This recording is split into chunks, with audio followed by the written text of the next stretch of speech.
5 questions to ask every time. We're going to cover in this module, stop trying to convince prospects, 5 key questions to ask earlier and more consistently in your prospecting process, and a couple of quick tips for better qualifying opportunities.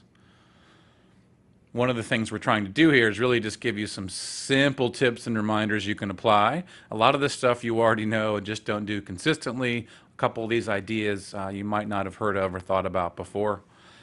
First preview point here is, as we all know, you can't fake being genuinely curious. I find that the more effective I am when I'm selling is when I really am genuinely curious.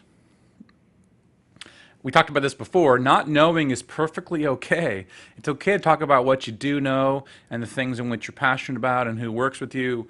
And at some level, though, it's okay to not know, to want to better understand, to want to get a sense of what's going on for someone else or what's going on within their organization.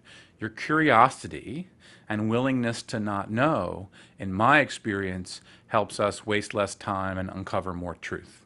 Final point here is oftentimes we get excited about the great opportunities, quote unquote, and in my experience, our excitement actually keeps us from more effectively listening.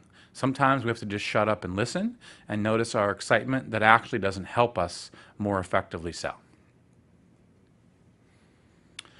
And this quote is kind of related to that, which is turn your excitement into thoughtfulness. Notice your excitement, calm yourself down, and be thoughtful. Be curious, be thoughtful, ask good questions, dig deeper. So I'm going to give you the 5 key questions that I find are really important to ask or make sure you're uncovering earlier and more consistently. Typically, in your first or second conversation or meeting, I want to try to get all of these questions answered. Some of these I have to ask directly, and some of them I'm just going to uncover in the nature and as a part of our conversation. And the first question is why change? So I want to get a sense of why they're looking to change. Why not just keep doing what you're doing? What's the compelling reason to do something different? There's a lot of ways you can ask this question. The category, though, is why change? What's the compelling reason to change? Oftentimes, folks just like to fish for opportunities, want to mine for more information, or want some pricing to leverage and squeeze their existing vendor. Or they like kind of the idea of new ideas, but they genuinely don't have a real compelling reason to change. It's helpful to know that as we move forward in our process. Second question is why now? What is it about now? What's the sense of urgency about now? They could have done this and had this conversation 6 months ago. They could wait for 6 more months. Is there anything about now? This is a question that we like to be assumptive about. We like to think, well, because they're talking to us, then that must mean they have a real compelling reason to change and a sense of urgency. That's not always true. And even if it's true, I want them to tell me that. If they're sharing that with me, it gives us a much better chance of showing up as equal V versus the one down, one up we've talked about. Third one is what matters most? What matters most to you?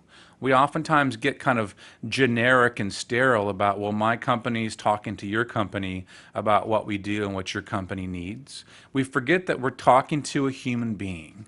If I'm uncovering some of their key issues and needs, I want to ask this person or these people, what matters most to you?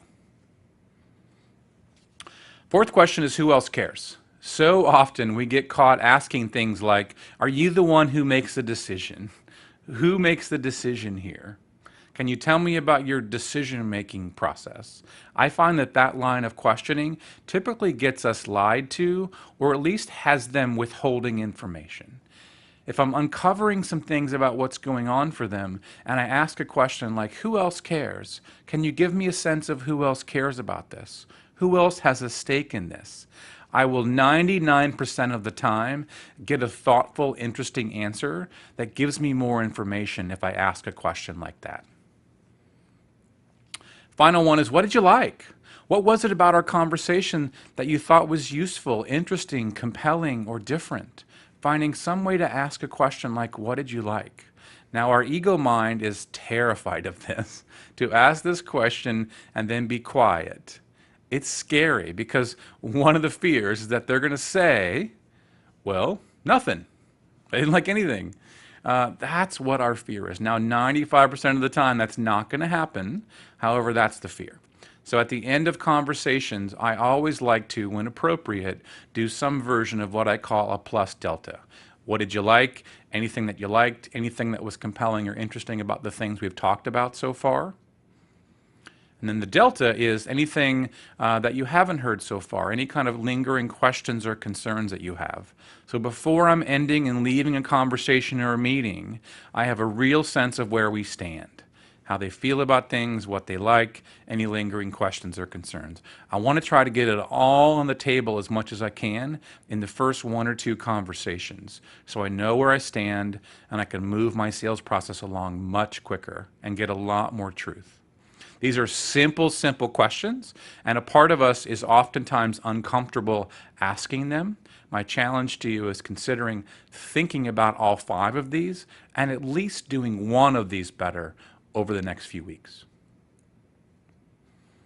So framing these questions, as I've talked about too, these questions don't have to be ultra direct or a little bit rude or salesy. You can use phrases like, I'm curious, would you be willing to share? Can you give me a sense of? Again, if we're being thoughtful, like I'm giving you examples of really talking thoughtfully, you can say things like, I'm curious, can you give me a sense of? Can you share with me? Those will all minimize the resistance. This whole approach is designed to minimize resistance and get more truth. So a couple of final reminders. Your excitement does not help you sell. Doesn't matter if you're excited about the opportunity. Secondly, as we've talked about through this whole series, focus on getting more truth. Sometimes we're afraid of the truth. Notice your fear and do it anyway. And then shut up.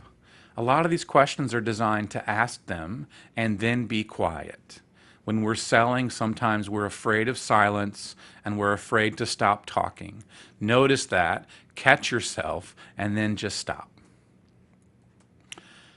So in this series, in this module, we covered stop trying to convince prospects, 5 key questions to ask and uncover more consistently and earlier, as well as a couple of quick reminders for better qualifying opportunities. Cut and paste these examples and reminders from the homepage link. I would pick over the next week or two, at least 1 or 2 or 3 meetings that you have coming up and focus on, 1 or 2 of these key questions. You don't have to focus and worry about getting them all answered early on. Just focus on 1 or 2 and try it out. See what happens. Send me any questions or results to my email address. And moving forward, click the back button on your browser to go back to the home page, as well as you can see examples that you can cut and paste. We'll move on to the next module.